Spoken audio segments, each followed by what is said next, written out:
Well, hello everyone. Welcome back to another video.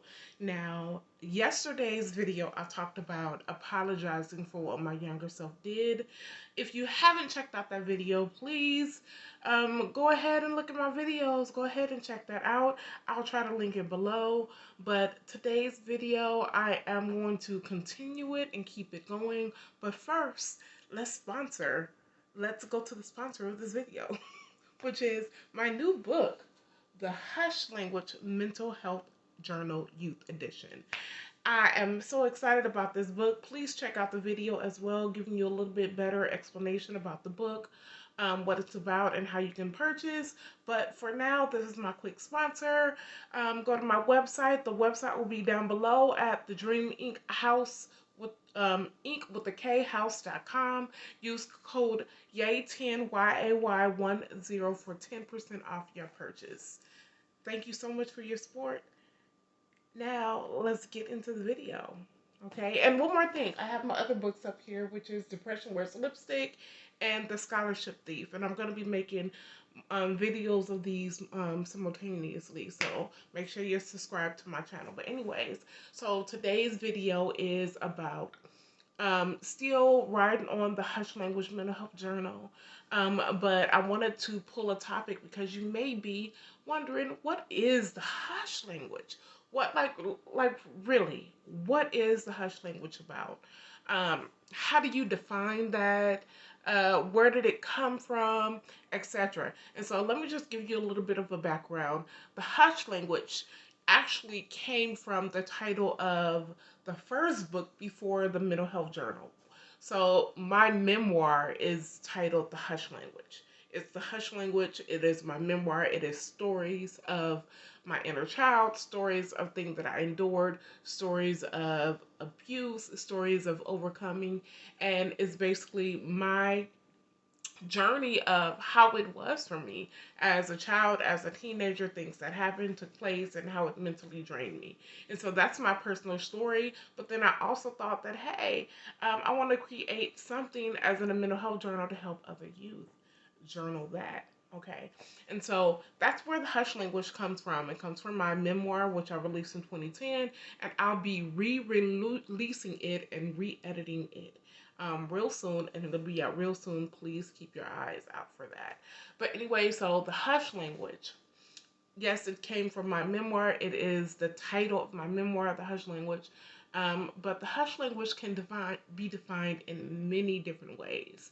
It could be defined as your hush language being something that really prohibits you from being your authentic self. The hush language is that inner voice inside of you that is screaming, that is needing help, but you're so quiet, you're so into yourself, you don't know how to communicate.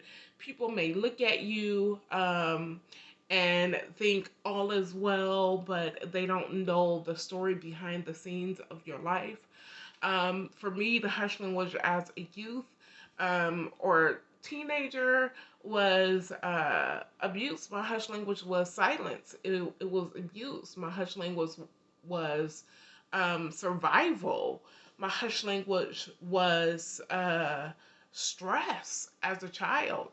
And as an adult, although I have really done a lot of work and put in a lot of work to really help myself to negate those negative things in my life or my upbringing, we still all hold a little bit of a hush language within us, even as we get older. And so for me, there's still a little bit of a hush language there, and I know it is for a whole lot of people. So that is the definition of the hush language. What is the hush language?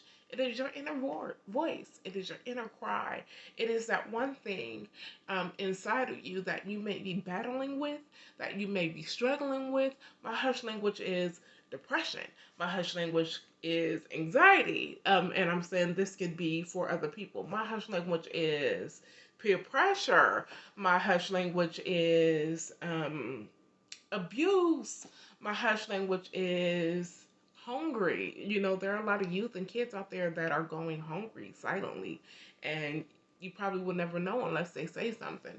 Um, your hush language can be so many things. And so I hope this video really explained a little bit more about the message behind the hush language, what it is, what it entails, what it's about, and that give you a clearer definition of why I wrote first my memoir, The Hush Language, and then second, The Hush Language Mental Health Journal, which is right behind me.